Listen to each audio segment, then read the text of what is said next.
ওয়াকাফ আইনের প্রতিবাদে ছাত্র যুবদের বিক্ষোভে উত্তাল মুর্শিদাবাদের শামশেরগঞ্জ। মঙ্গলবার বিকেলে শামশেরগঞ্জের ধুলিয়ান গঙ্গাঘাট থেকে পুরাতন ডাকবাংলা বিডিও অফিস পর্যন্ত মিছিল করে ঐক্যবদ্ধ এনজিও। শামশেরগঞ্জ থানার পুলিশ প্রশাসনের কড়া নজরদারিতে এবং এনজিওর সকল সদস্যদের তৎপরতায় সুষ্ঠুভাবেই সম্পন্ন হয় এই মিছিল। কেন্দ্রীয় সরকারের নয়া ওয়াকাফ আইনের প্রতিবাদে কার্যত গর্জে উঠে ছাত্র যুব সমাজ। ব্লকের বিভিন্ন প্রান্ত থেকে হাজার হাজার ছাত্র যুব মিছিল সামিল হন। স্লোগান বিক্ষোভে মোদী সরকারের বিরুদ্ধে উত্তাল স্লোগান দেন ঐক্যবদ্ধ এনজিওর কর্মীরা। অবিলম্বে কালা আইন প্রত্যাহার না করলে আগামী দিনে আরও বৃহত্তর আন্দোলনের হুঁশিয়ারি দেওয়া হয় ঐক্যবদ্ধ এনজিওর পক্ষ থেকে। মিছিল শেষে বিডিও অফিস ময়দানে বক্তব্যের পরই আনুষ্ঠানিকভাবে শেষ এই প্রতিবাদ মিছিল।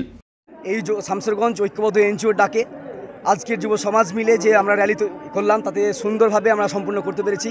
তার জন্য আমাদের শামশেরগঞ্জ পুলিশ প্রশাসন আমাদের সঙ্গ দিয়েছে।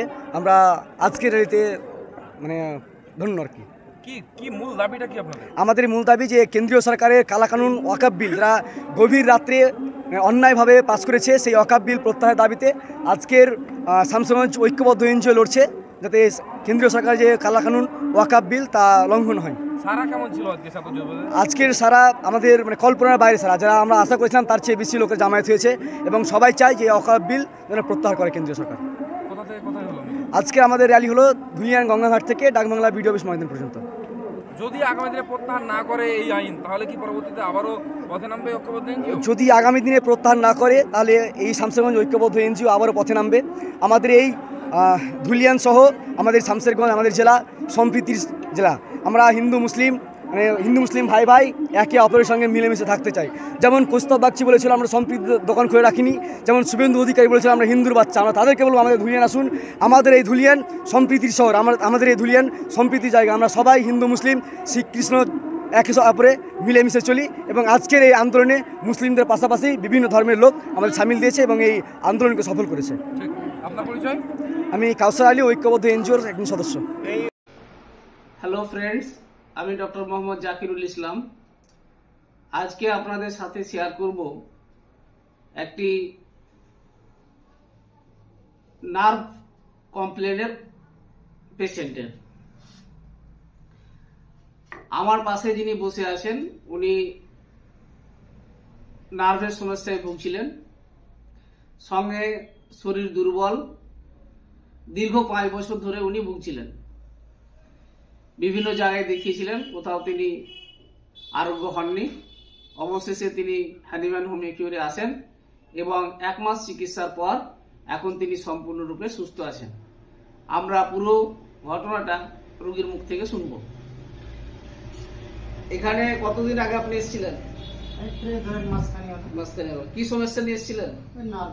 নার্ভের সমস্যা। কি কষ্ট হতো?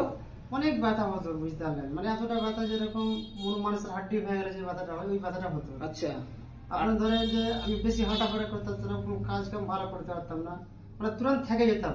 শরীরে এতটা এনার্জি ছিল না যে আমি 10 কেজি 20 কেজি বোঝ উঠাবো, ওটাই পারতাম না। আচ্ছা, তারপরে আপনার যখন আমি এদিক ওদিক ওষুধ পাড়ি খেলাম, কোনো জায়গাতে সাকসেস হলো না, তখন আপনার কথাটা শুনলাম একজন এটা এরকম ডাক্তার আছে, আপনি ওখানে দেখিয়ে দেখেন। আপনাকে প্রথমবার এলাম, ওষুধ দিল, পথে আমাকে বহুত কিছু আরাম লেগে গেল। আবার আপনাকে একবার ফোন করে জিজ্ঞাসা করলাম যে এরকম সমস্যা হচ্ছে, আপনি বললেন যে চেম্বারে এসেন। আবার যখন এলাম ওষুধ দিলেন, আল্লাহর রহমতে বহুত ভালো হয় এখন আপনি পুরোপুরি সুস্থ? হ্যাঁ, এখন ধরেন পুরোপুরি সুস্থ, আমার কোনো ব্যথা এখন আর অসুবিধা নেই, এখন কাজকর্ম করতে পারছেন? এখন সুন্দর কাজকর্ম করতে পারছেন, শরীর সুস্থ আছে? জি। মনে ফুর্তি আছে? অনেক ফুর্তি আছে। তাহলে আমরা রোগীর মুখ থেকে শুনলাম যে তিনি দীর্ঘ 5 বছর ধরে নার্ভের কমপ্লেনে ভুগছিলেন। হাত পা টেনে ধরতো, শরীরে ব্যথা হতো এবং শরীরে দুর্বলতা ছিল, তিনি কোনো কাজকর্ম করতে পারছিলেন না। কিন্তু এখন এখানে হ্যানিম্যান হোমিওপ্যাথিতে দীর্ঘ 1 মাস চিকিৎসার পর তিনি এখন পুরোপুরিভাবে আরোগ্য হয়েছেন, এখন কাজকর্ম করছেন, এখন পুরোপুরিভাবে সুস্থ, কোনো অসুবিধা নাই। তাই আমি এই ভিডিওর মাধ্যমে সকলের কাছে এই মেসেজ পৌঁছাতে চাই, যিনারা নার্ভের বিভিন্ন সমস্যা নিয়ে ভুগছেন ওনারা অতি সত্বর হ্যানিম্যান হোমিওপ্যাথিতে যোগাযোগ করুন, আশানুরূপ ফল পাবেন ইনশাল্লাহ। ধন্যবাদ।